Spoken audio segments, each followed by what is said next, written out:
સ્વર્ગસ્થ મોહનસિંહ રાઠવાના આપ્તજનોને મળી સાંત્વના પાઠવતા મુખ્યમંત્રી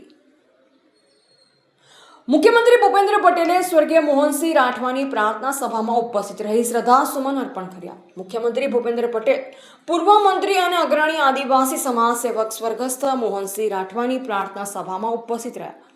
મુખ્યમંત્રીએ છોટાઉદેપુર સ્થિત Mohansinh Chhotubhai Rathwa arts and science college campus Pavi Jetpur ખાતે યોજાયેલી આ પ્રાર્થના સભામાં સદગત મોહનસિંહ રાઠવાની તસવીર સમક્ષ શ્રદ્ધાસુમન અર્પણ કરી ભાવાંજલિ આપી. મુખ્યમંત્રીએ સ્વર્ગસ્થ મોહનસિંહ રાઠવાના શોક સંતપ્ત પરિવારજનોને રૂબરૂ મળી દિલસોજી વ્યક્ત કરવા સાથે દિવંગત આત્માની શાંતિ માટે પ્રાર્થના કરી.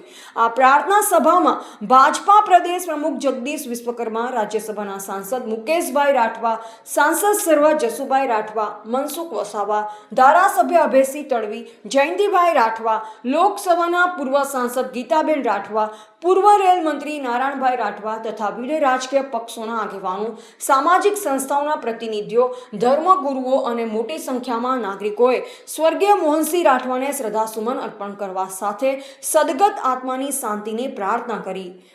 Reporter Bhikhabhai Sipai, MD news, Palanpur, Banaskantha.